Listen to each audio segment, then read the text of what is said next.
Terima kasih Tuhan. Kami katakan Kau mulia, Engkau agung, dan kami bangga menyembah Engkau.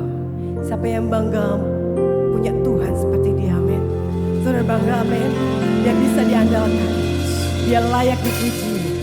Haleluya.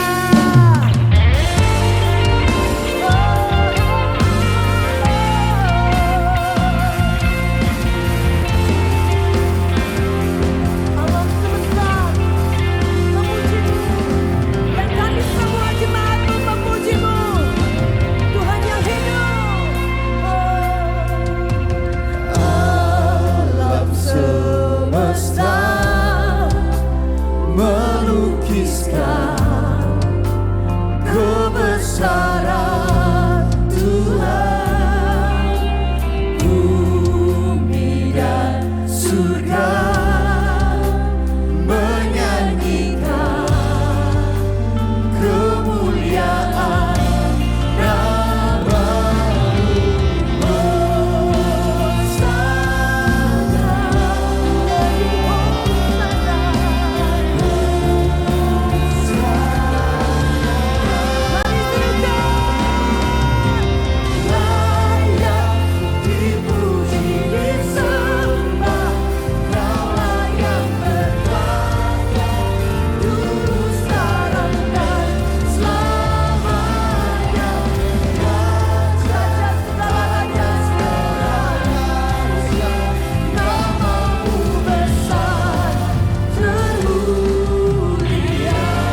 bangsa ini Tuhan.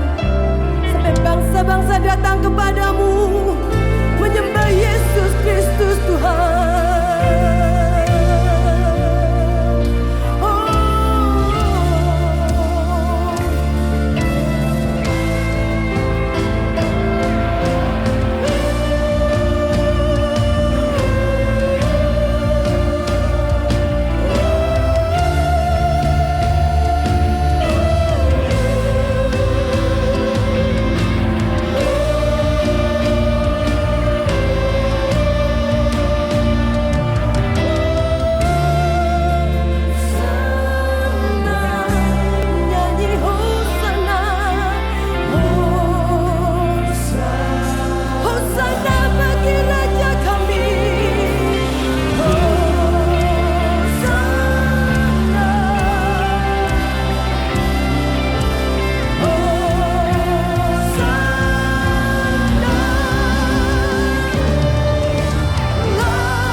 Siapa yang mau akhir-akhir ini dibukakan mata rohaninya, tercelik, amin.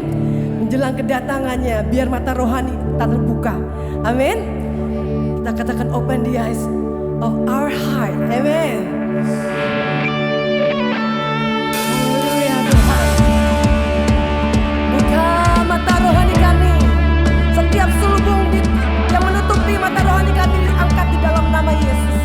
Dan kami melihat pekerjaanmu yang luar biasa. Dan sampai sekarang kau masih bekerja.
of my heart, Lord. Open the eyes of my heart. I want to see you. I want to see you. Open the eyes. Open the eyes of my heart, Lord. Open the eyes of my heart. I want to see you. I want to see you.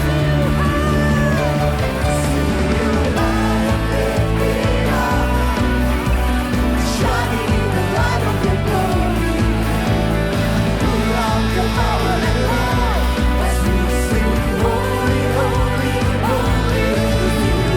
High and lifted up, shining in the light of your glory.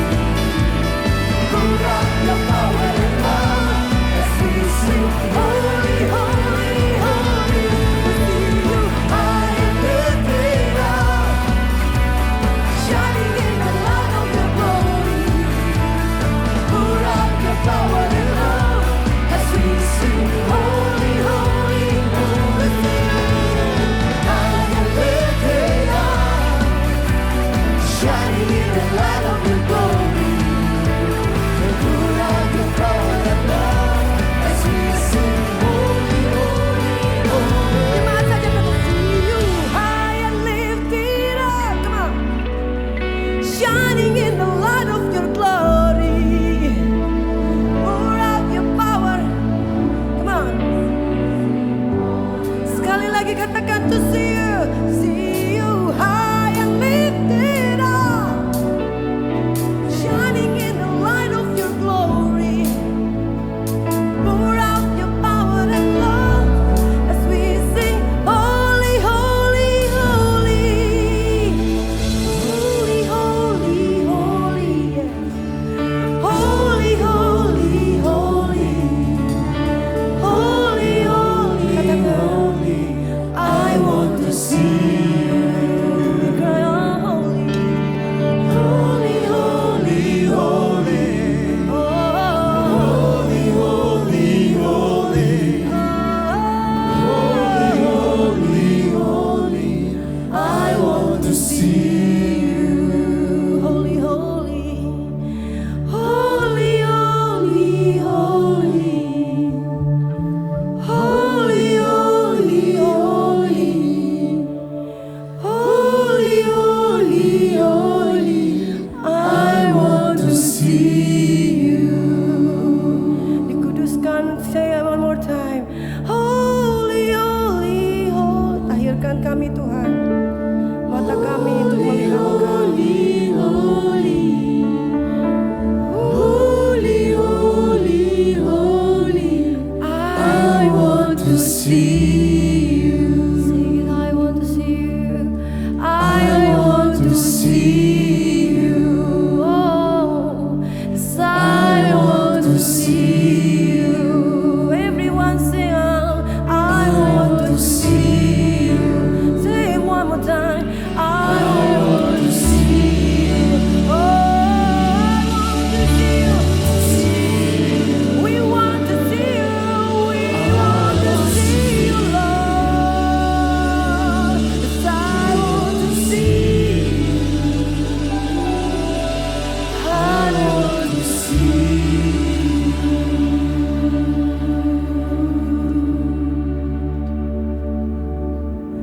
Biar siang ini Tuhan, mata kami tercelik untuk melihat kemuliaan-Mu. Karena segala yang Kau perbuat adalah baik. Baik buat setiap hidup kami Tuhan. Ku buka mataku dan lihat wajah-Mu. Ku terkagu bila ku lihat hidupku dan karya tangan-Mu. Ku tersanjung karena semua yang baik dalam hidupku aku.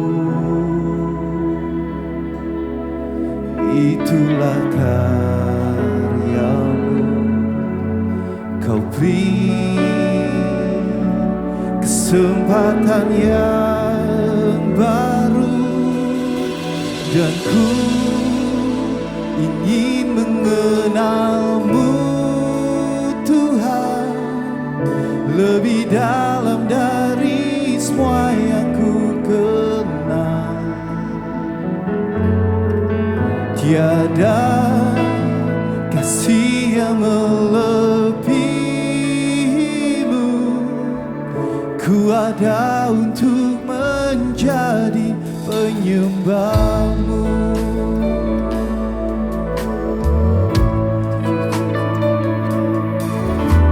Bila ku buka mataku, terlihat wajahmu, ku terharu bila ku lihat hidupku dan karya tanganmu. Ku tersanjung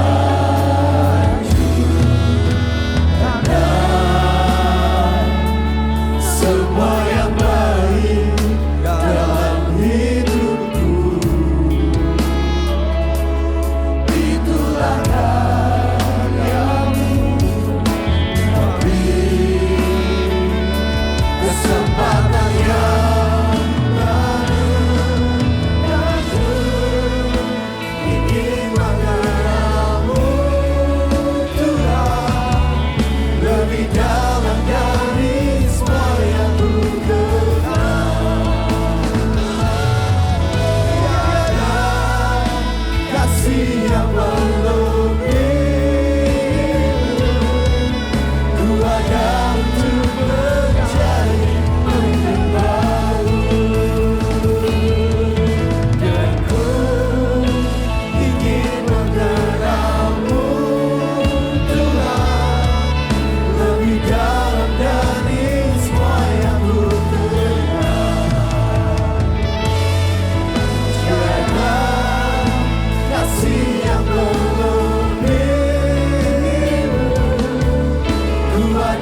lebih dalam dari semua yang ku kenal. Tiada kasih yang melebihimu. Ku ada untuk menjadi penyembahmu. Dan Ku ingin mengenalmu, Tuhan, lebih dalam dari semua yang ku kenal. Tiada kasih yang melebihimu. Ku ada untuk menjadi penyembahmu. Ku ada untuk menjadi, ku ada untuk menjadi, ku ada untuk menjadi penyembahmu.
Tuhan. Sayang Tuhan.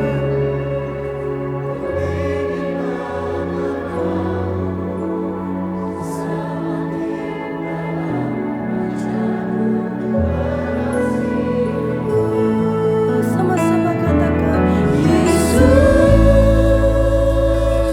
Engkau Bapa-Ku. Yesus, aku milik-Mu. Yesus, ku ingin mengenal-Mu. Semakin dalam ajarku mengasihi-Mu.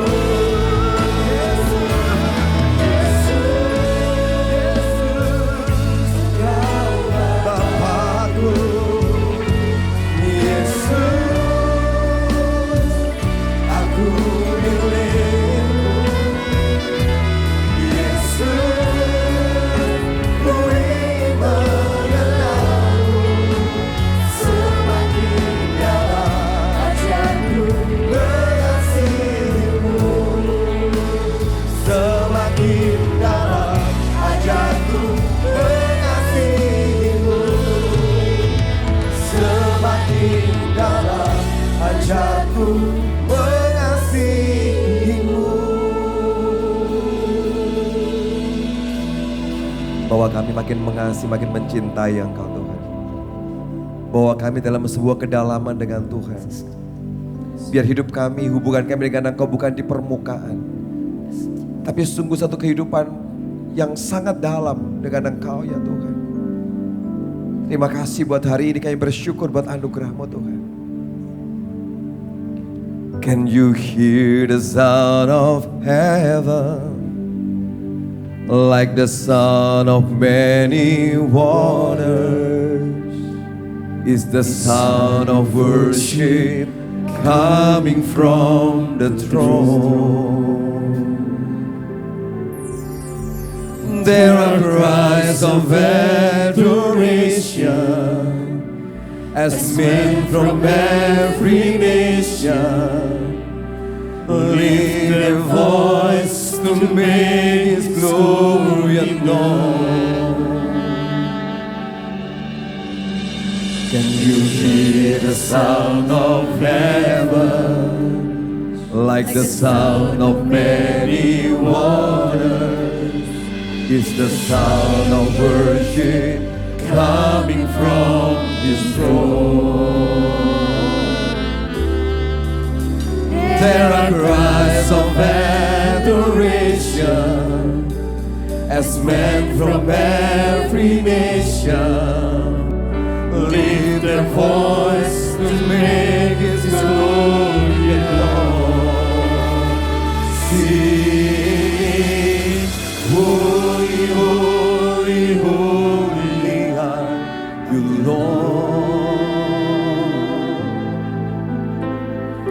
Holy, holy, holy are You, Lord. The elders and angels bow, the redeemed worship You now. Holy, holy, holy are You, Lord. Holy, holy, holy, holy, holy are You, Lord. Holy, holy, holy are You, Lord. The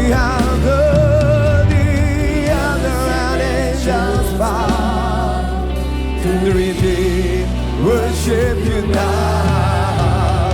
Holy, holy, holy are You, Lord. Holy, holy, holy, holy, holy are You, Lord. Holy, holy, holy are You, Lord. The other and angels bow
Holy, holy, holy are you, Lord. Holy, holy, holy are you, Lord. The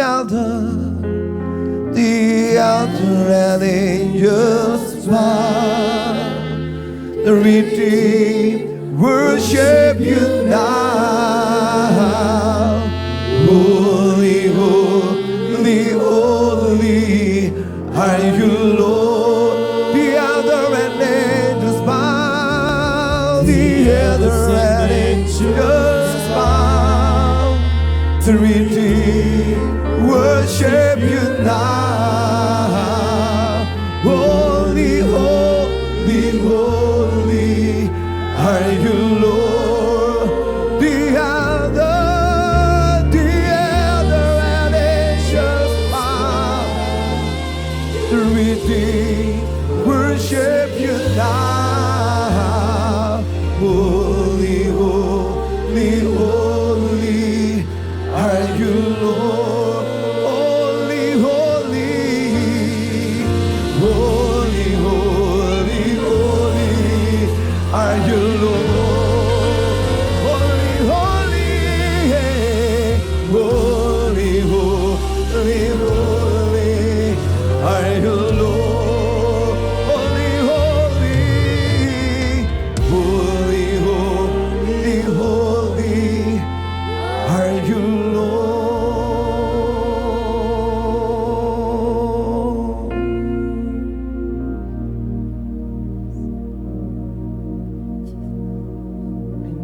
Be magnified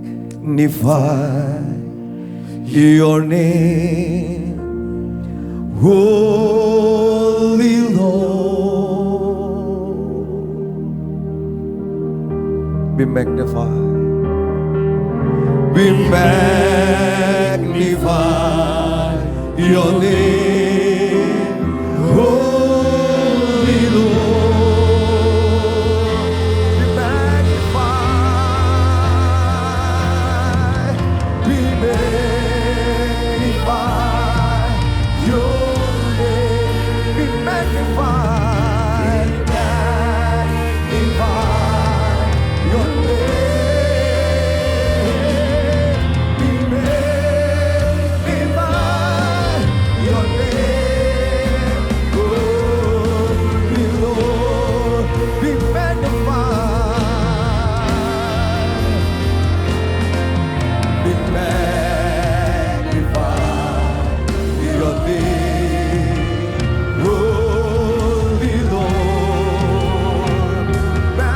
Magnify your name.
Your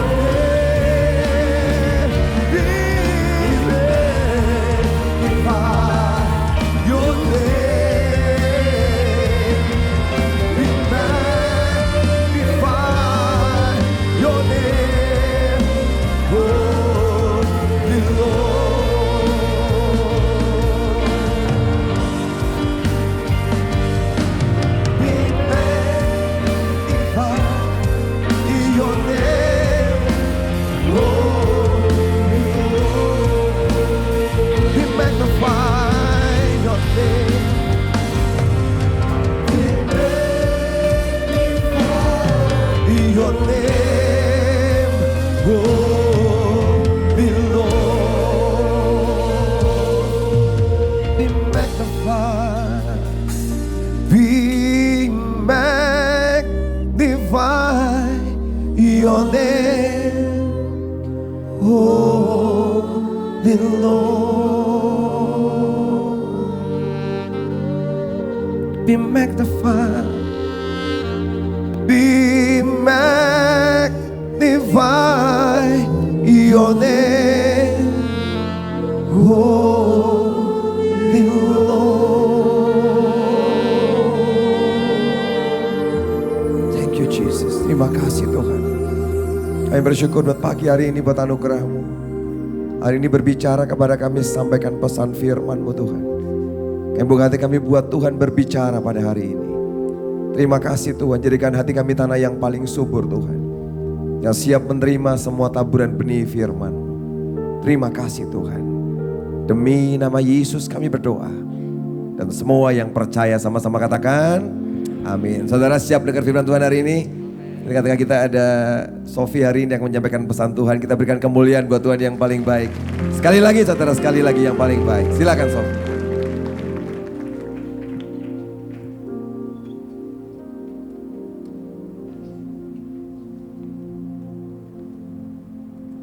Shalom saudara, siap terima kebenaran firman?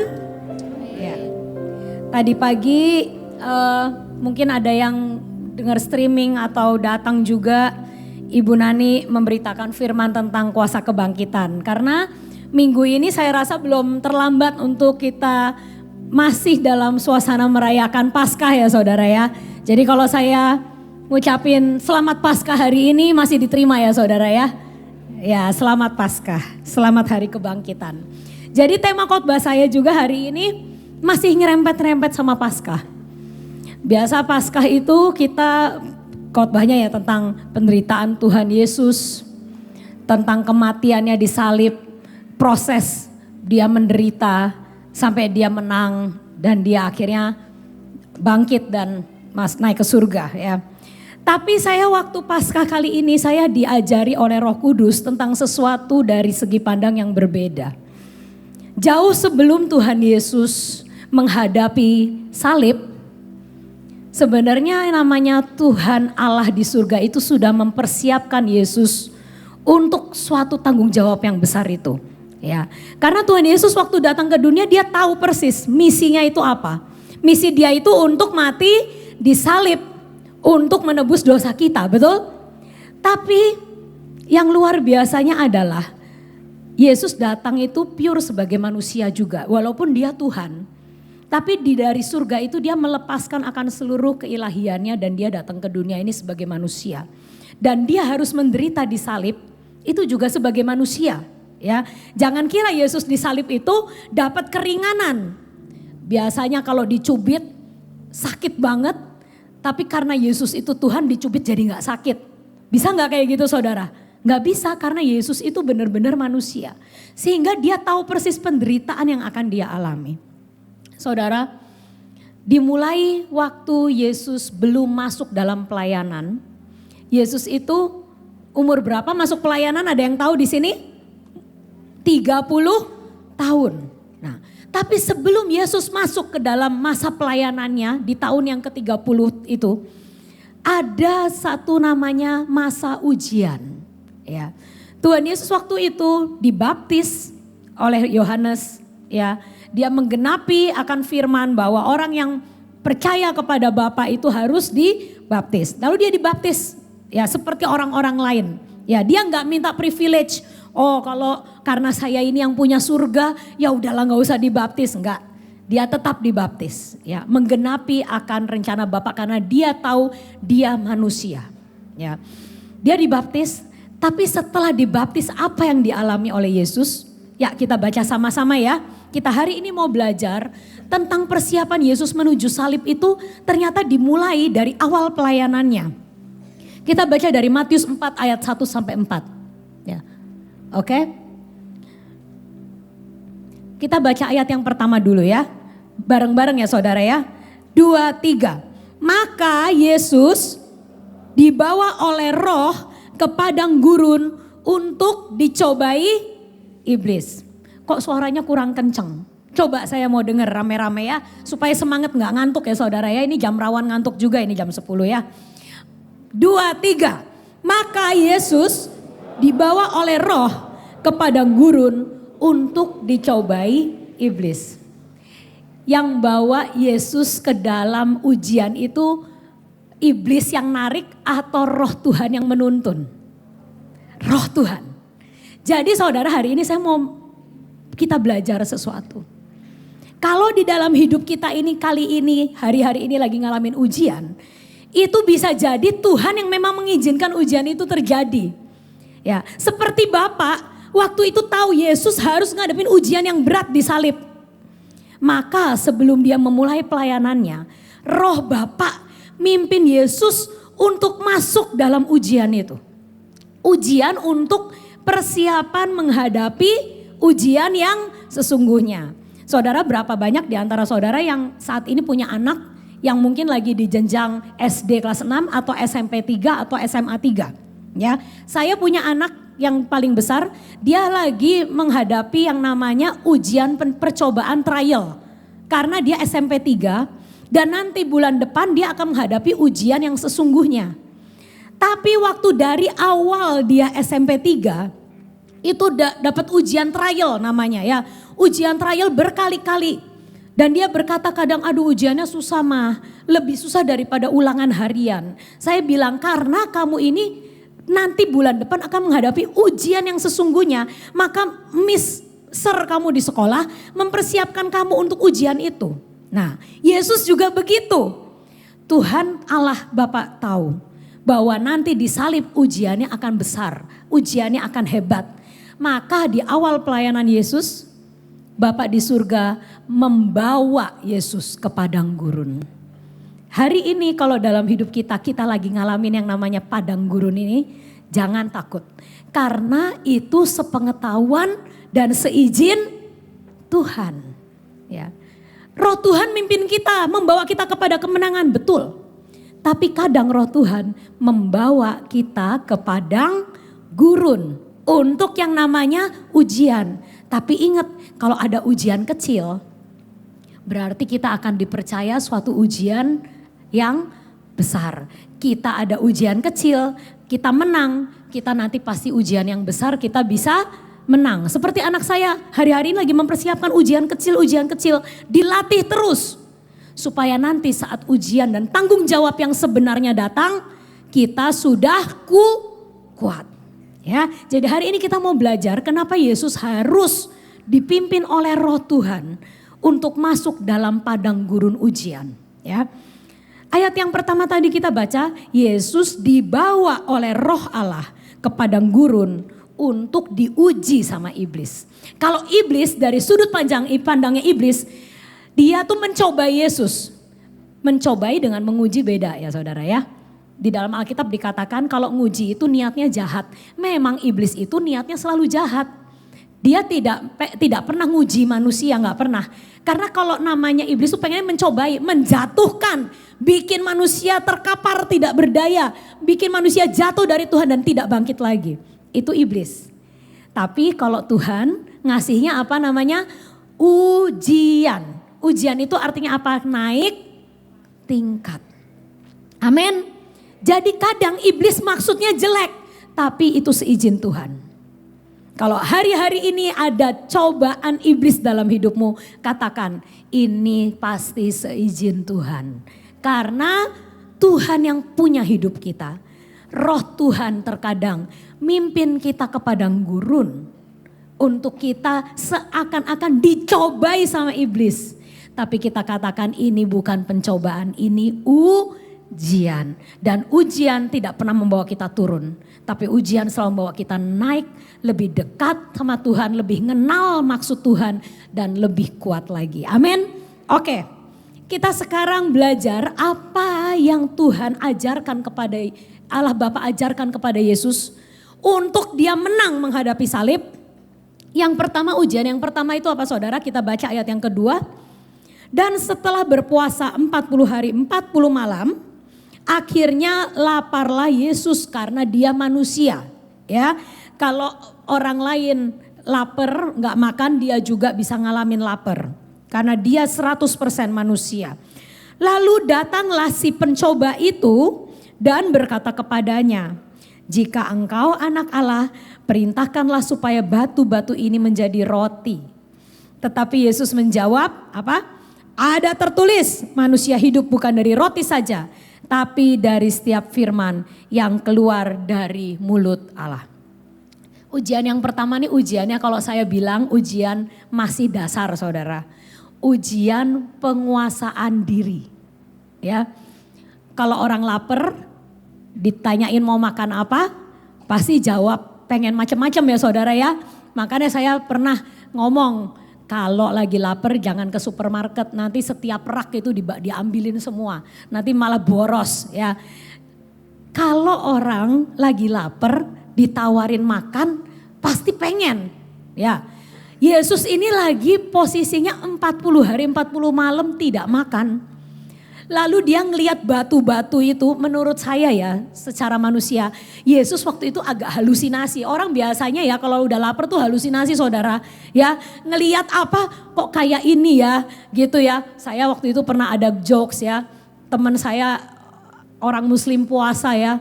Itu kalau jam 5 sore ngelihat kecoa aja kayak biji kurma kata dia gitu ya. Jadi biasanya orang kalau udah puasa itu apa aja kelihatan kayak makanan. Yesus itu mungkin kalau di padang gurun kan banyak batu ya saudara ya.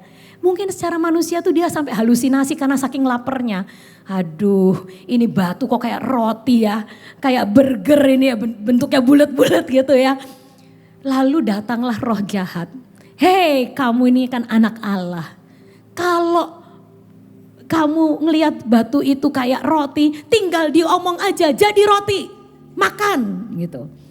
Tapi Tuhan tahu belum waktunya buka puasa.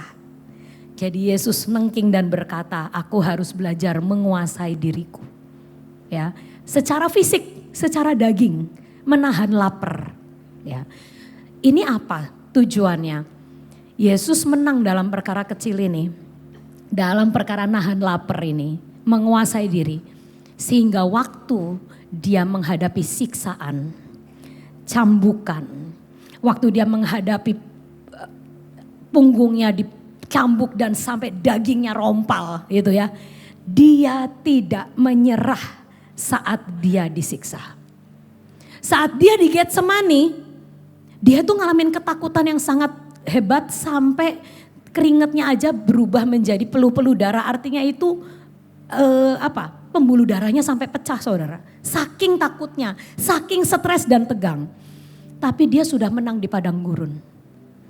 Dia menang mengatasi rasa lapar, mengatasi kedagingan, mengatasi kesakitan, mengatasi keinginan untuk menyerah. Dia sudah menang di gurun.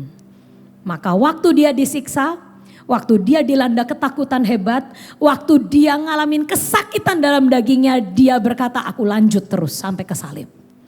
Saudara, kalau waktu itu ujian kecil Yesus nggak menang, mungkin Yesus menyerah waktu dicambuk. Dan kalau Yesus menyerah waktu dicambuk, tidak ada penyelamatan untuk manusia. Dan hari itu Tuhan Allah izinkan dia menang di gurun, menghadapi ujian yang pertama, mengatasi kedagingan. Sehingga waktu dia di Getsemani, dia mengatasi rasa takutnya. Waktu dia dicambuk, dia mengatasi kesakitannya. Waktu tangannya mulai dipaku, kakinya mulai dipaku, dia mengatasi rasa sakitnya. Dan dia menang. Ya. Nah, saudara, hari ini mungkin ada di antara kita yang lagi diuji masalah fisik sama Tuhan. Mengatasi apa? Ketakutan, mengatasi keinginan daging. Nah, keinginan daging ini banyak. Saya kemarin ketemu sama teman saya dan dia ngomong baru pulang cek darah. Ya. Cek darahnya jauh di Pineng. Ya. Waduh rapotnya merah. Ya, biasanya kalau orang-orang mulai 40 ke atas itu mulai rajin cek darah dan mulai ketahuan kelemahan tubuhmu apa. Ya, kalau masih kecil mah kolesterol bagus ya. apa semuanya, asam urat aman, gula aman. Tapi kalau udah mulai 40 plus biasanya ketahuan apa yang harus engkau kuasai dalam hidupmu. Dan Tuhan hari ini katakan, coba mulai hari ini barangkali ada orang-orang yang lagi ngalamin ujian nomor 1 ini. Menguasai kedagingan. Apa yang Tuhan ingin engkau lepaskan, makan enakmu. Kalau lagi kolesterol tinggi, ya kurangin apa? Apa ini? Biasanya orang sini senangnya makan apa? Jeroan. Karena apa? Nasi gandul isinya jeroan semua. Ya, kalau ada hal-hal dalam hidup kita ini kita selidikin. Kita ini lagi ujiannya apa, ya? Apakah ada hal-hal yang Tuhan mau kerat dalam hidup kita, yang merupakan kesukaan kita, yang merupakan kesenangan kita, tapi Tuhan katakan jangan terlalu banyak, Nak. Kuasai dirimu, ya. Kuasai akan kedaginganmu. Jangan diumbar itu yang namanya kedagingan. Karena kalau nanti kamu ngadepin tanggung jawab yang lebih besar, kamu gak bisa menguasai diri. Ya, jadi itu yang kita harus belajar. Yang pertama itu ya, itu menurut saya masih ujian yang ya nggak terlalu sulit lah, masih bisa diatasin, ya kan? Karena apa?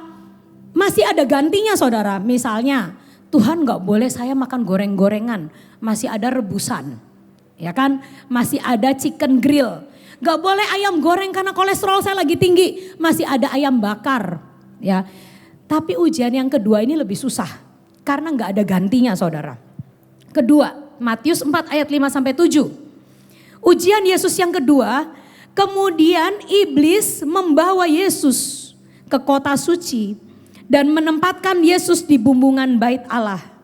Lalu berkata kepadanya, jika engkau anak Allah jatuhkan dirimu ke bawah, sebab ada tertulis mengenai engkau, ia akan memerintahkan malaikat-malaikatnya.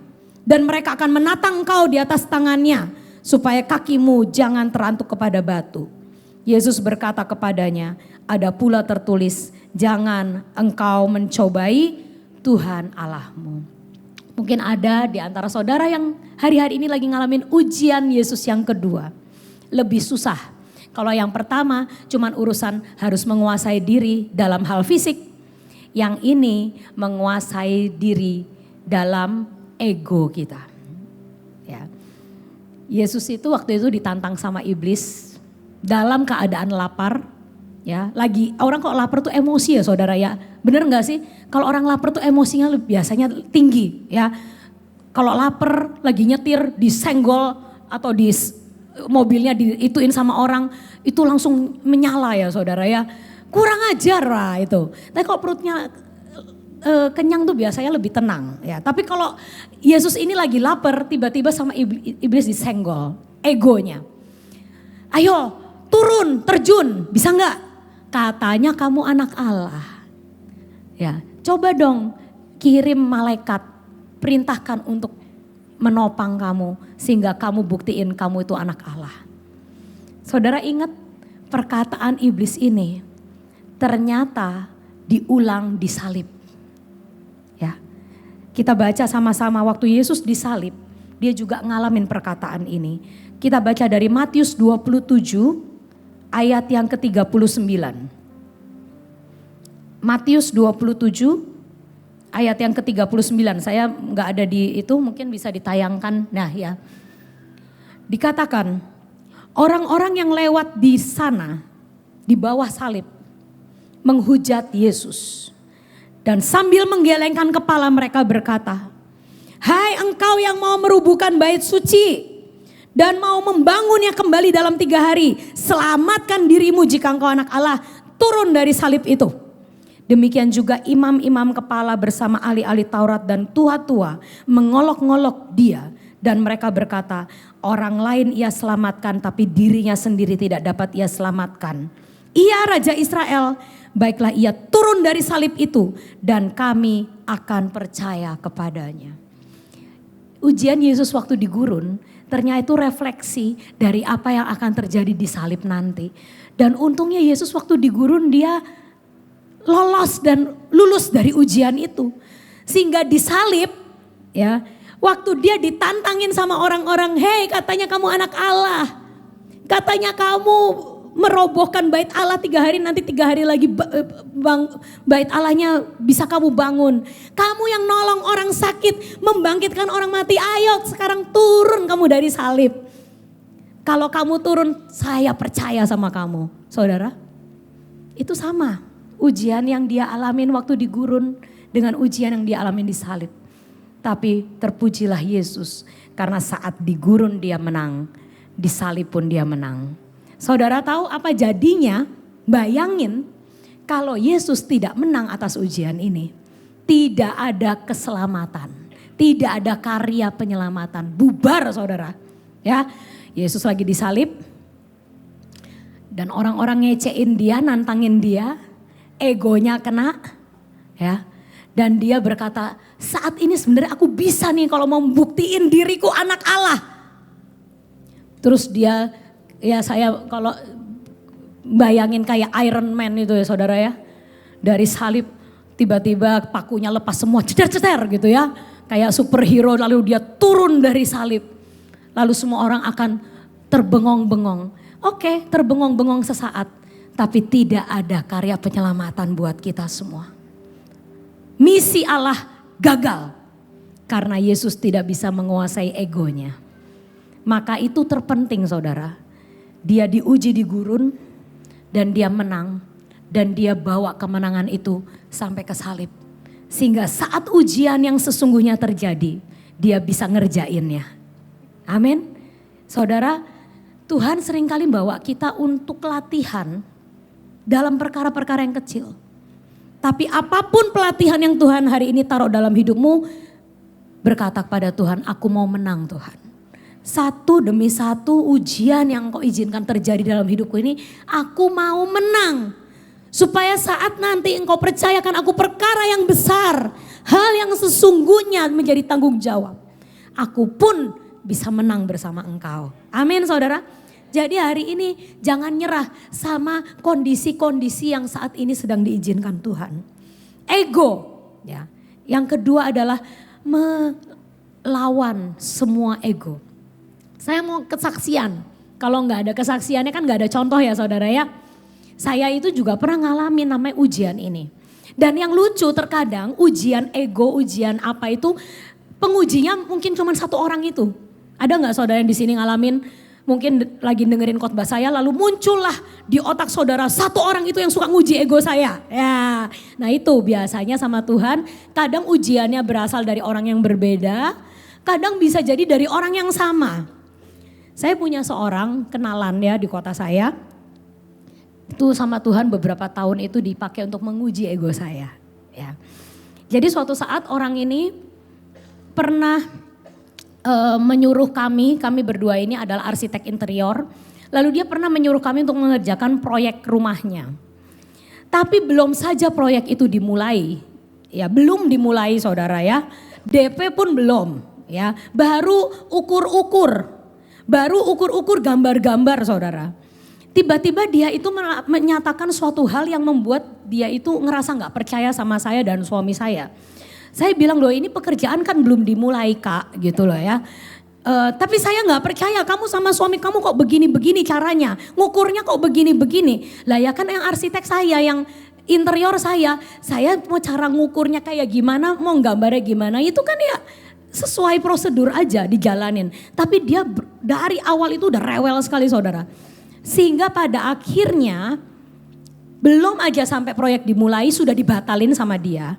Dan dia berkata, saya tidak percaya sama kamu dan suami kamu. Ya, kamu udah ngukur-ngukur, udah nggak usah dibatalin. Saya akhirnya oke.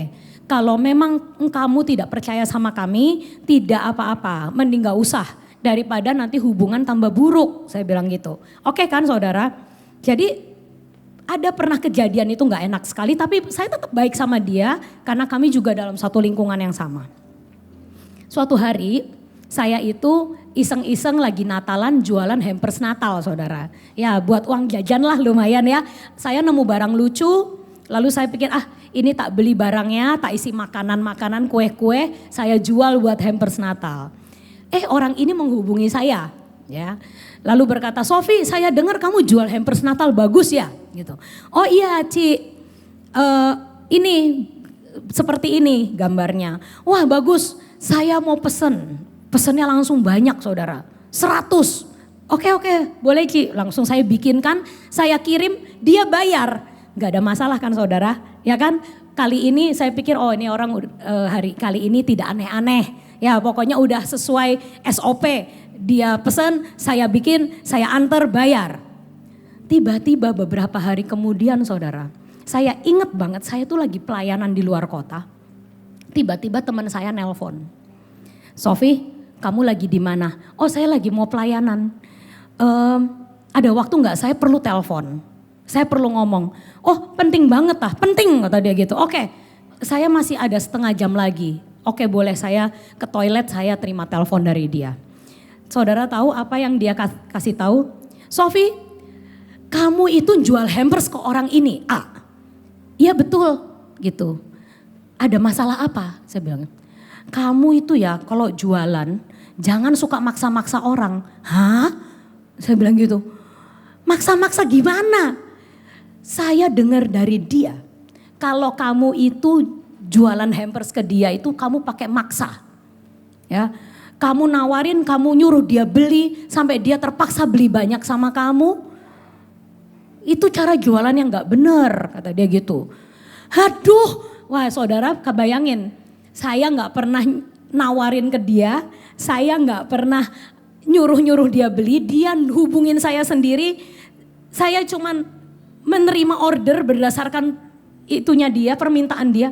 Tiba-tiba ada berita yang di luar sana dia ngomong saya maksa dia untuk beli hampers.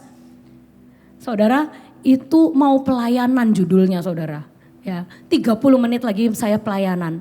Lalu dapat kabar seperti itu, apa yang akan saudara lakukan kalau jadi saya?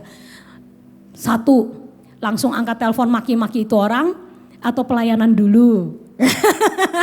Ya, pelayanan tapi sambil panas hatinya. Egonya kena. Lalu saya bilang, saya cuma klarifikasi ke orang yang menelpon saya. Saya berkatakan, kamu boleh percaya atau enggak, tapi saya ngomong di depan kamu saat ini apa adanya. Saya tidak pernah nawarin ke orang itu hampers ini. Ya, saya juga enggak pernah mengharapkan dia untuk membeli. Ya, nawarin aja kagak loh. Kok dia bisa ngomong saya memaksa dia untuk beli gitu. Kamu terserah boleh percaya boleh enggak. Tapi saya mau jaga hati saya karena setengah jam lagi saya harus pelayanan. Tapi percayalah saya itu tidak ada unsur pemaksaan. Dia hubungin saya sendiri, dia beli sendiri sejumlah itu, dia bayar, saya kirim barangnya, that's it. Oh gitu ya? Ya. Itu kebenarannya. Tapi kalau di luar sana dia koar-koar ngomong apa yang lain saya nggak tahu. Dan saya memilih untuk menjaga hati saya karena sebentar lagi saya mau pelayanan. Oke, akhirnya begitu tutup telepon saya ngomong ke Tuhan. Tuhan ini nggak bisa dibiarkan orang makhluk seperti ini, saya bilang gitu ya. Karena dia itu membuat suatu berita yang saya bahkan tidak ada unsur itu sedikit pun. Ya saudara ya, kalau saya nawarin dia, terus dia ngomong ke orang-orang maksa, itu mungkin ada ya ditambahin, dibumbuin namanya ya. Tapi ini bukan sekedar dibumbuin Tuhan, dari yang tidak ada menjadi ada itu namanya gosipnya itu. Ya, dari saya nggak pernah nawarin, dibilangnya saya maksa, itu kan jauh. Waduh Tuhan, orang seperti ini ya Tuhan, tidak bisa saya biarkan, harus tak hadapin. Tapi saya mau pelayanan dulu. Wah, ya kan, rohani ya saudara ya, saya mau pelayanan dulu. Tolong jagai hati ini Tuhan biar enggak meledak-ledak Tuhan. Tapi nanti habis pelayanan Tuhan, tak gas itu orang Tuhan. Gitu saudara. Tapi Roh Kudus berkata, bisakah kamu let go yang ini? Karena aku sedang mengajar kamu untuk mengalahkan semua ego.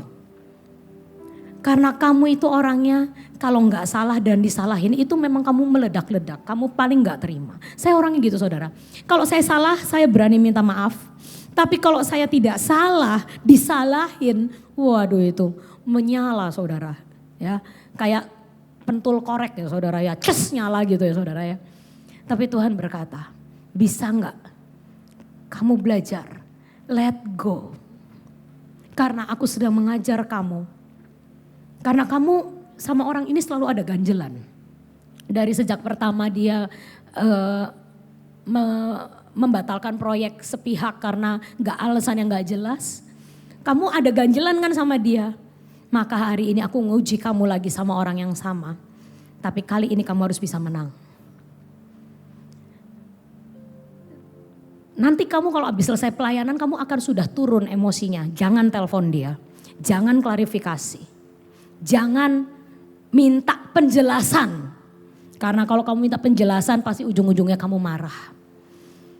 Kamu ada ganjelan sama orang ini, tapi hari ini dia melakukan yang lebih buruk. Bisa gak kamu belajar let go? Karena itu ujian kamu. Wah, saya akhirnya berkata, Tuhan, saya pernah dikasih tahu sama, pokoknya saya pernah dengar kata pendeta, siapa gitu. Kamu kok lagi diuji Tuhan, cepet-cepet lulus, ya. Cepet-cepet lulus. Kalau kamu tahu kok kayaknya Tuhan nguji saya ini, ya berarti kamu belum lulus. Tapi kalau kamu cepet lulus, nanti ujiannya cepet lewat. Itu juga saya kasih tahu ke anak-anak saya, mereka tuh tidak suka matematika. Tapi saya berkata, belajar yang benar, jangan sampai remedial. Karena kalau remedial kamu harus ngulang hal yang sama lagi, belajar hal yang sama. Kalau bisa sekali jadi selesai, lewat itu ujian. Ya kan? Nah dalam hidup juga gitu saudara. Kalau Tuhan lagi ngomong, aku memang lagi nguji kamu ini, cepat menang. Tuhan caranya gimana menang? Gitu. Kamu diem. Jangan balas. Jangan klarifikasi. Jangan membenarkan diri di hadapan dia. Oke, saya berkata, kalau memang itu caranya saya menang atas ujian ini, saya akan lakukan. Ya saudara, singkat cerita, saya tidak menghubungi orang itu. Saya tidak klarifikasi. Dan saya juga tidak cari tahu ke orang lain, dia gosipin saya enggak. Nah itu juga sama saudara, itu namanya mencobai diri sendiri ya saudara ya. Kalau kayak gitu terus saya nanti nanya ke teman-teman, dia cerita apa tentang gue. Nah itu nanti kitanya tambah kesel dan menyala. Tapi kita diam, gak usah cari tahu dia koar-koar apa di luar. Ya, saya tetap santai, kalau ketemu dia pun saya tetap menyapa. Tapi yang saya tahu, saya bukan mensyukuri hidupnya atau apa. Tapi orang ini, akhirnya saya melihat, karena saya diam, maka Tuhan yang beracara atas hidup orang itu. Orang ini akhirnya ngalamin hal yang gak enak, yang berhubungan dengan perkataannya sendiri. Ya, kalau sama saya didiemin, ternyata dia melakukan hal itu juga kepada orang lain. Ya, dia suatu saat pernah dalam tanda kutip memfitnah orang lain yang mengatakan orang ini begini begitu, tapi sebenarnya itu tidak benar. Dan orang itu yang difitnah dia itu rupanya tidak ngalamin ujian kayak saya. Jadi sama Tuhan gak disuruh diem itu orangnya, tapi orangnya bawa dia ke pengadilan saudara. Sampai dia akhirnya harus ngalamin proses hukum, akhirnya harus berhadapan dengan pihak yang masalah itu, dan gara-gara omongannya yang gak bener itu sampai dia susah lah hidupnya. Lalu Tuhan berkata, kalau orang itu kamu semprot, itu artinya kamu membela diri kamu. Tapi kalau engkau membiarkan Tuhan yang membela, Tuhan akan menunjukkan pembelaannya Tuhan. Ya, jadi intinya saya tapi saya juga tidak mensyukur-syukuri. Karena nanti kalau saya nyukur-nyukurin dia, nanti saya diuji Tuhan lagi, berarti kamu belum menang ya kan saudara. Nah jangan gitu. Kalau orang yang dipakai untuk menguji saudara ngalamin hal gak enak, kamu jangan nyukur-nyukurin. Syukur kamu waktu itu gituin saya. Nanti namanya kita belum menang. Ya, masih menyimpan dendam. Ya. Tapi kita harus tahu, apapun atau siapapun orang yang Tuhan pakai untuk mendidik kita, kalau kita mau let go itu, kita menang, nanti Tuhan akan membuat kita naik tingkat. Kita akan naik ke level yang lebih tinggi. Kita akan dapat kepercayaan dan tanggung jawab yang lebih baik. Ya. Kalau orang itunya mau gimana Tuhan? Gak adil dong. Oh itu bukan urusan kita.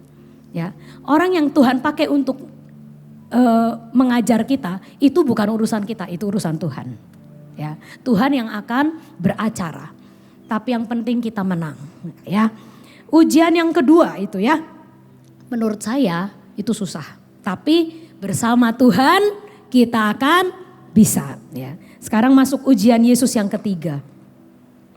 Yang ketiga adalah Matius 4 ayat yang ke-8. Dan iblis membawa Yesus pula ke atas gunung yang sangat tinggi dan memperlihatkan kepadanya semua kerajaan dunia dengan kemegahannya dan berkata kepadanya, semua itu akan kuberikan kepadamu jika engkau sujud menyembah aku.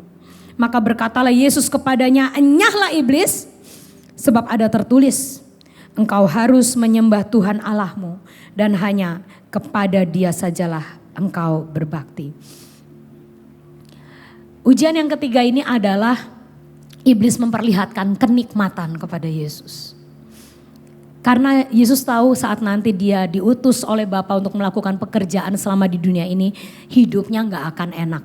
Saudara, sekali lagi saya katakan Yesus datang ke dunia ini sebagai manusia, ya, tapi dia juga sebenarnya anak Allah. Nah, saudara, kira-kira Yesus waktu datang ke dunia itu dia amnesia gak sih sama keadaan di surga? Lupa ingatan gak? Ya, lupa gak? Enggak. Dia ingat gak kalau di surga itu enak? Ingat.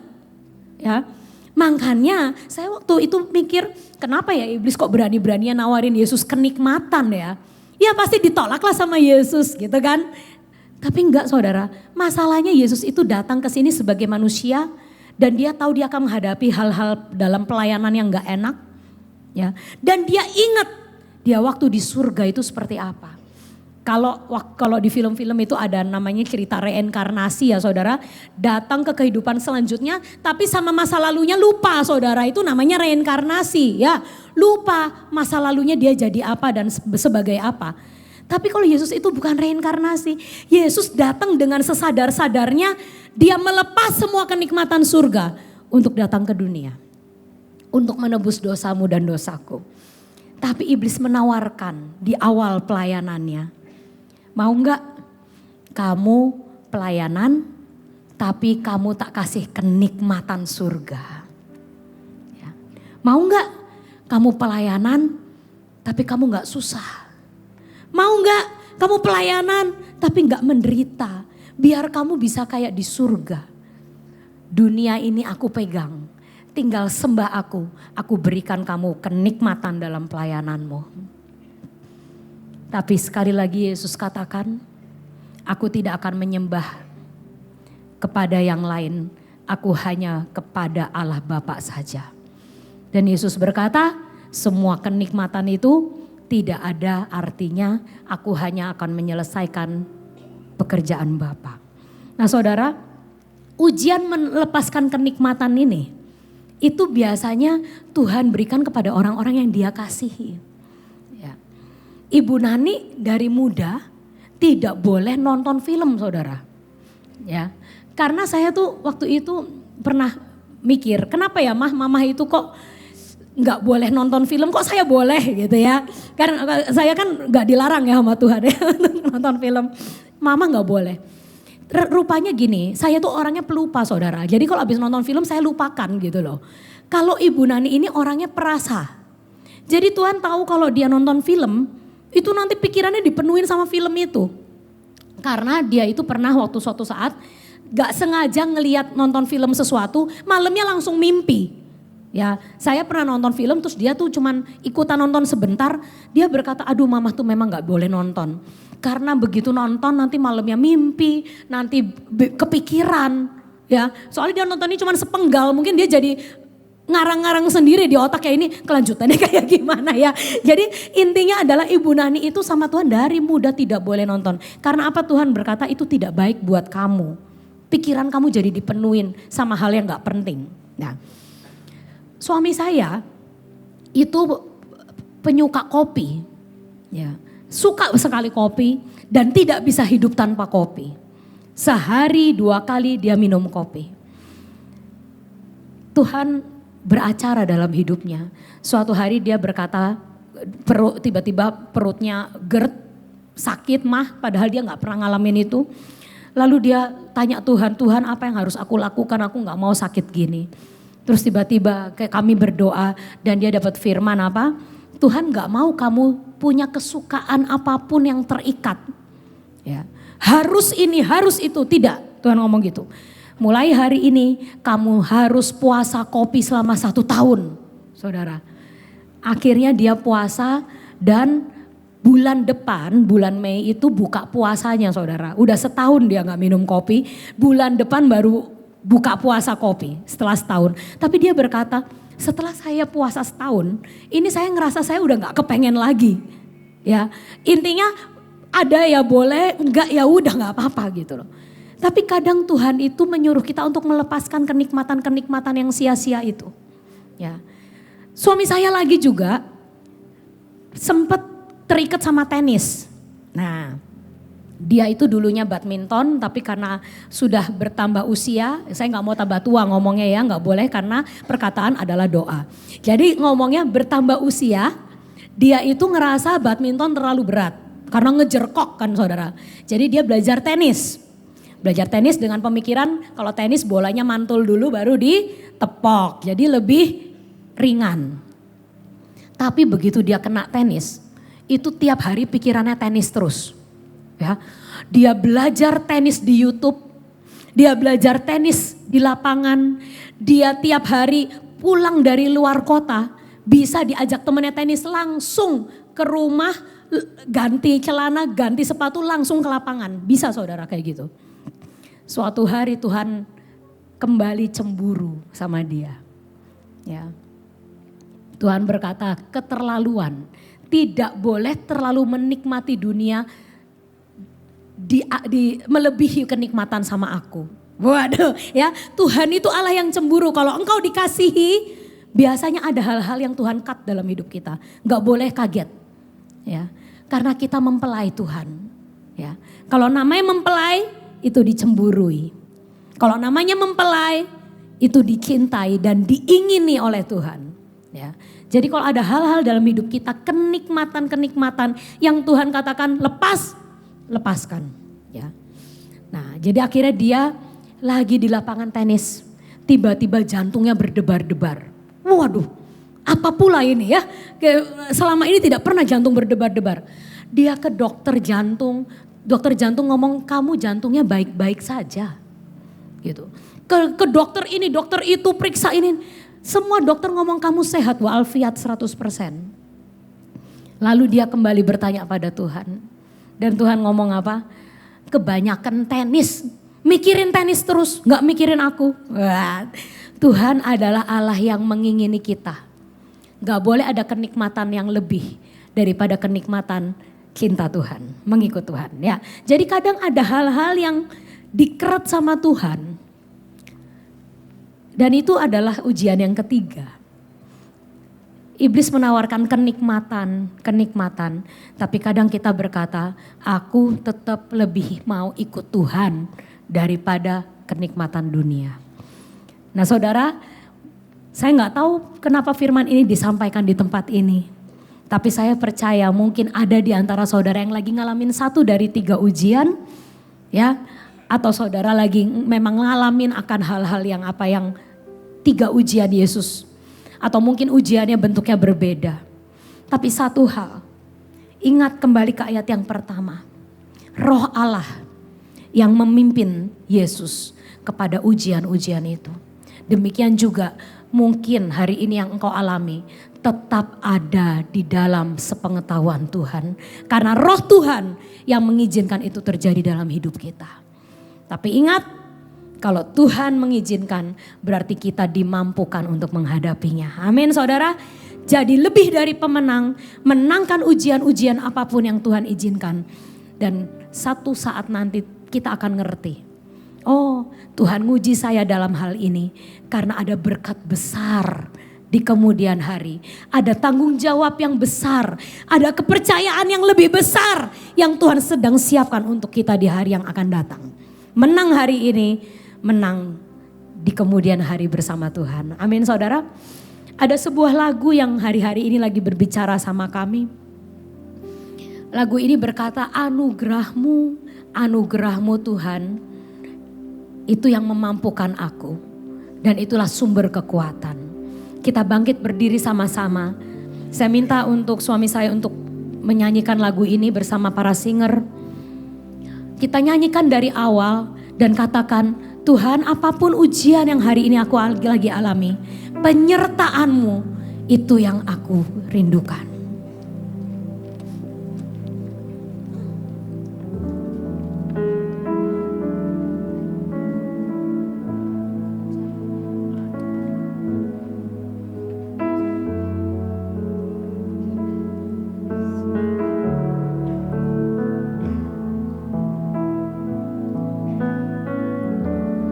Penyertaan-Mu Tuhan Yesus, segalanya bagiku, hadir-Mu di hidupku, terutama bagiku. sekali lagi katakan, Penyertaan-Mu Tuhan, apapun yang kami alami Tuhan, segalanya bagiku, Engkau akan menyertai kami. hadir-Mu di hidupku, terutama bagiku.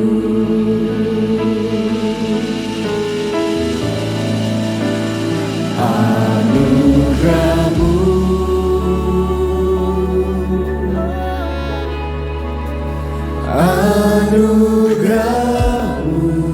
anugerah-Mu,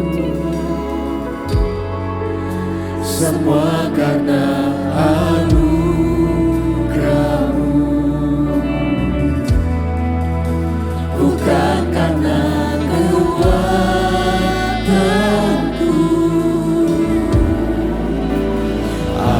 Anugerah-Mu,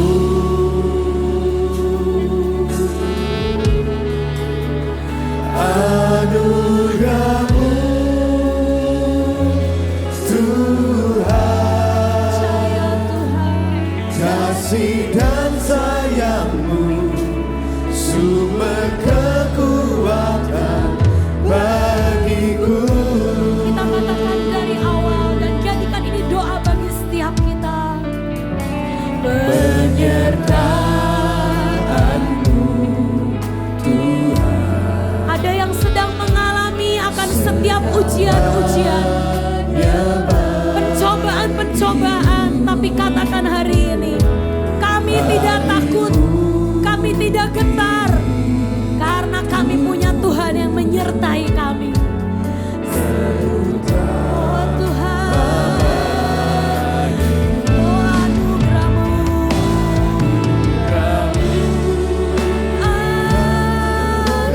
anugerah-Mu,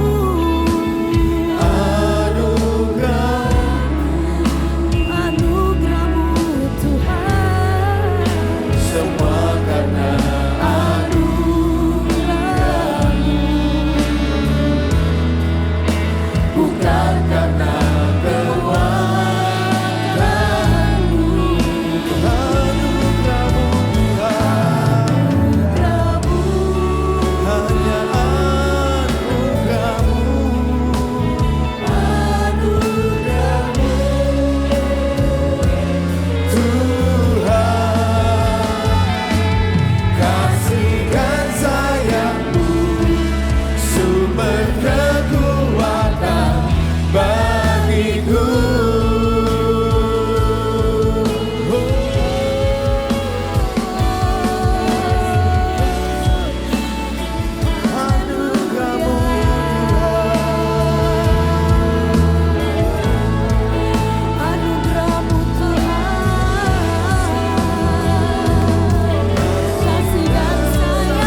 saudara yang hari-hari ini lagi mengalami ujian-ujian dalam hidupmu dan engkau belum menang, boleh taruh tanganmu, satu di dada dan satu terangkat.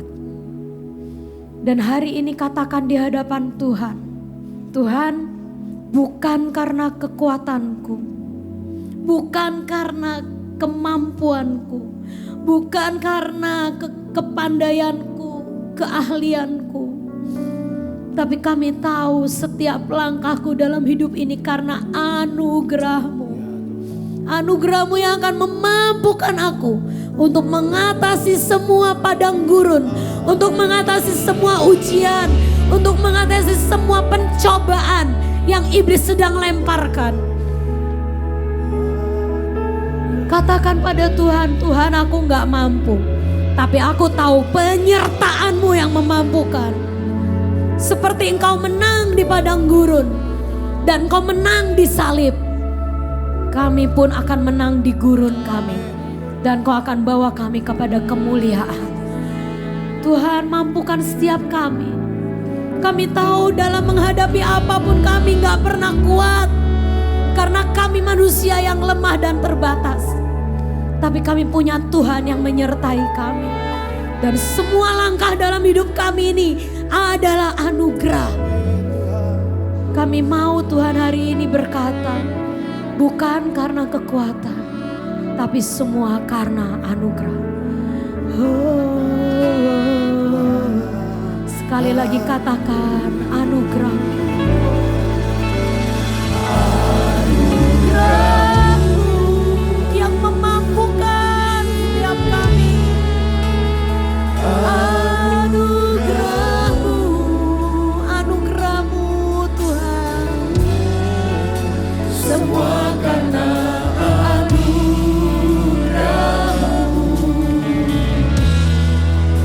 bukan karena kekuatanmu, oh Yesusku. Anugerah-Mu,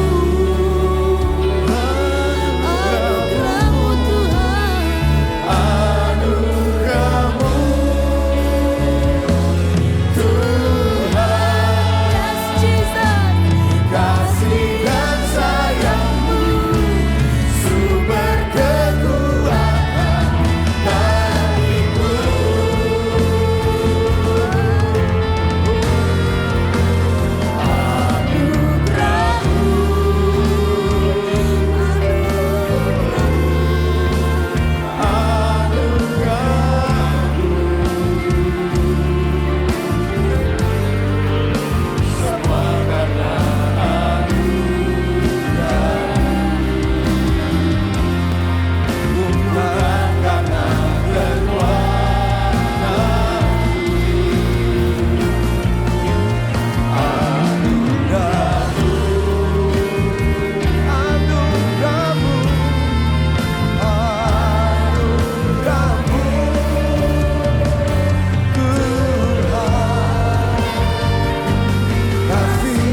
kasih dan sayang-Mu, sumber kekuatan bagiku.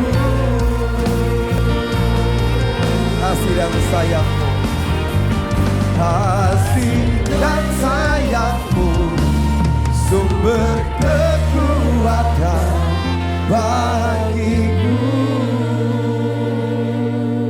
Kami tahu Engkaulah sumber kekuatan kami dalam menghadapi segala hal. Kalau kami bersama dengan Tuhan, kami diberikan kemampuan. Seperti Tuhan Yesus yang memenangkan pertempurannya di padang gurun. Dia menang. The same spirit you give to us, O Lord. Roh yang sama Kau berikan buat kami. Untuk kami keluar menjadi para pemenang. Terima kasih Tuhan, terima kasih. Berikan kami kemampuan, kesanggupan menaklukkan diri kami sendiri. Dan biar Tuhan yang menang di dalam kami. Terima kasih buat hari ini Tuhan. Bersyukur buat firman-Mu. Terima kasih. Di dalam nama Tuhan Yesus kami berdoa. Dan semua yang percaya sama-sama katakan amin. Silakan duduk saudara, silakan duduk. Hari Jumat lalu saudara kita ada arak-arakan kota. HTE sudah 10 tahun dipercaya oleh Pemkot untuk menyelenggarakan arak-arakan kota. Jadi kemarin itu ada sekitar 6.500 orang yang berjalan kaki ya dari titik nol kantor pos Kota Lama sampai ke balai kota. 6.500 ditambah lagi dengan 40-an mobil hias ya dengan orang-orang di atasnya. Jadi mungkin hampir 7.000-an lah kira-kira orangnya ya kemarin ya. Kita arak-arakan. Saya ikut, saya jalan kaki. Pak Hengki, Pak Hasto, Pak Budon, istri saya, Bu Esther, Bu Sarah ikut. Dan jemaat juga banyak yang ikut. Ya, dari setiap departemen, Eagle School ikut, rumah anak-anak Shalom, SD Shalom ikut. Kita semua jalan anak-anak dari History Maker, bawa bendera yang 100 meter. Kita pokoknya all out lah. Saudara, kenapa saya mau ikut? Akibatnya karena saya jalan kepanasan 4 jam. Ya, sekarang agak pilek saudara ya karena di terik matahari yang panas banget. Tapi enggak apa-apa lah. Enteng saudara ya kan. Kalau cuman pilek aja dan kota kita dilawat Tuhan ya, kota kita dijamah Tuhan enggak apa-apa lah, ya kan. Nah, kita ngelewatin saya ikut turun ke bawah. Loh Pak, ngapain? Kan utus orang aja. Kalau ngutus orang belum sah saudara. Ya kan? Makanya saya turun sendiri dengan hamba-hamba Tuhan di sini turun semua. Mungkin gereja lain gak turun, hanya kirim utusan, tapi kami turun langsung. Kenapa? Karena kami tahu apa artinya kita jalan di kota. Kita ambil otoritas, kuasa yang ada di kota ini. Amin. Dan kita berdoa, Tuhan kasih otoritas atas kota ini. Dan kita tahu ada lawatan akan terjadi di kota ini. Amin. Makanya kami jalan, doa, bebas saudara, bawa tabut, tiup shofar, ya, banner, nama-nama Tuhan, pokoknya bebas. Ya, setiap tahun sekali HTI dipercaya untuk ngumpulin orang-orang. Ya, dan saya percaya kota ini akan disertai diberkati dengan dahsyat luar biasa. Saya juga baru pulang dari Nepal. Saya pulang hari Selasa. Langsung Rebu BWK di Pekalongan. Kamis istirahat ngurus urusan kantor. Jumat arak-arakan. Sabtu pemberkatan nikah. Never stop. Saya bersyukur saudara. Walaupun di tengah pilek-pilek dikasih kekuatan sama Tuhan. Amin. Terima kasih banyak buat Bu Nani, Bu Sofi hari ini yang menyampaikan firman Tuhan. Ada beberapa pengumuman saudara, minggu depan 23 sampai 26 Mentals Conference dengan Pastor Robert Lerden dan Michael Wijaya. Saudara yang belum daftar, silakan daftar. Kamis sampai Jumat 18.30 sore, Sabtu jam 8 sampai jam 12 siang, Minggu 3 ibadah jam 7, jam 10, jam 5. Jadi minggu depan dilayani Robert Lerden dan Michael Wijaya saudara ya. Kemudian ada Joel Kid setiap minggu onsite jam 7, jam 10 sampai jam 5 sore. Online jam 10. Call to pray and worship Selasa setengah 7. Podcast with Pastor Kamis jam 7 malam. Saudara bisa nonton. Doa puasa Jumat jam 10 sampai jam 12. Saudara kita mulai puasa Kamis sampai Jumat. Jam 10 kita kumpul di ruang atas. 2 jam kita worship. Setelah itu kita buka bersama. Ya, doa pagi setiap Sabtu jam 5 pagi. Kita dukung terus anak kita Selin Idol. Udah tinggal berapa? 6 ya, 6 atau 7 orang ya. Ya, Idol ya. Berapa? 36. Nah, tinggal 5 lagi saudara. Yang disaing dikalahkan, dia juara 1 saudara. Ya, kita perlu memvote dan mendoakan Selin biar bisa juara 1. Kita tahu oleh anugerah Tuhan. Dia dikasih suara bagus, tapi juga anointing power. Ya. Saudara yang pengen menikah, saudara persiapkan untuk konseling pranikah, daftar 7 bulan sebelumnya, kemudian ikut MK. Dan apakah hari ini ada jemaat yang pertama kali hadir? Ada? Kalau ada tolong bagi berdiri, kami akan berikan kenang-kenangan. Apakah ada yang pertama kali hadir? Tidak ada, semua orang setia. Oke. Kemudian pelayanan doa. Setiap minggu sekali kita akan kunjungin rumah sakit. Atau rumah sakit yang terbuka, kita bisa mendoakan orang-orang di sana. Jadwalnya dulunya Jumat. Tapi karena tabrakan dengan doa puasa kita, maka diganti Senin. Saudara yang pengen ikut dalam pelayanan doa ke rumah sakit, saudara daftar ke informasi. hari Senin jam 9 pagi. Nanti kumpul di mana gitu? Janjian dan kita berdoakan orang-orang sakit yang di rumah sakit. Atau hubungi Ibu Limcu.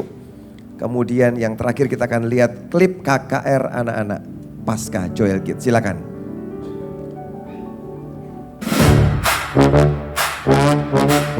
Step right up. Hold your breath. One deep bow. One last check. Hey.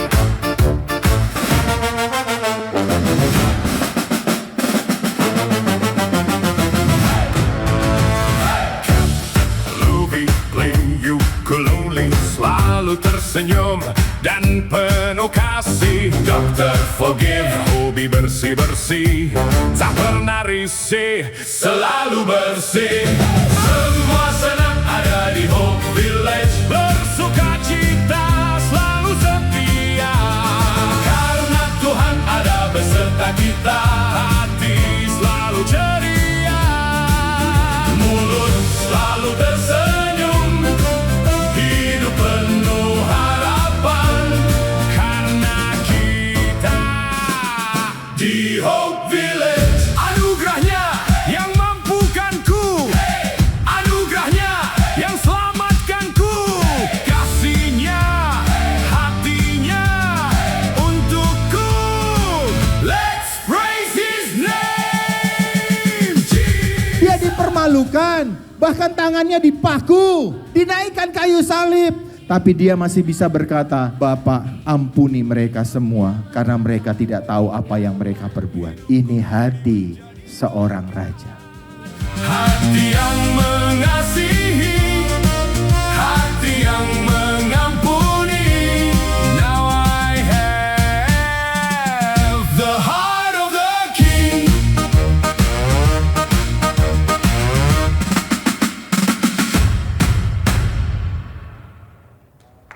Haleluya. Haleluya. Michael dan semua tim sekolah minggu yang luar biasa ciptain kostum dan lagu-lagunya semua. Kita begitu berdiri sama-sama. Hampir 4.000 anak-anak sekolah minggu saudara yang kumpul tempat ini. Dalam 2 kali acara, pagi dan sore. Dan kita tahu kita jadi sedang memberkati anak-anak supaya anak-anak sungguh hidup mereka masih kecil aja udah dikuatkan oleh Tuhan dan diajari firman Tuhan. Saudara diberkati hari ini. Mari kita siapkan persembahan kita akan berdoa menutup acara kita hari ini. Bapa di surga, terima kasih untuk hari ini Tuhan. Kami akan bawa persembahan kami kepadamu. Tuhan yang sucikan, kuduskan. Kau berjanji tidak ada orang miskin tengah-tengah kami. Kami semua diberkati. Kami jadi kepala dan bukan ekor. Kami akan terus naik dan tidak pernah turun. Kami akan memberikan pinjaman dan tidak meminjam. Kami diberkati. Karena hidup kami jadi berkat buat Indonesia dan bangsa-bangsa. Terima kasih buat hari ini. Kami akan pulang dan kami akan terima berkat yang dari Tuhan. Kiranya berkat kasih dari Allah Bapa, anugerah dalam Yesus Kristus Tuhan, persekutuan keintiman dengan Roh Kudus-Nya menyertai hidup kita semua. Mulai siang ini sampai Maranatha, Tuhan menjemput kita di awan-awan. Dan semua diberkati, sama-sama katakan amin. Selamat siang, Tuhan Yesus memberkati.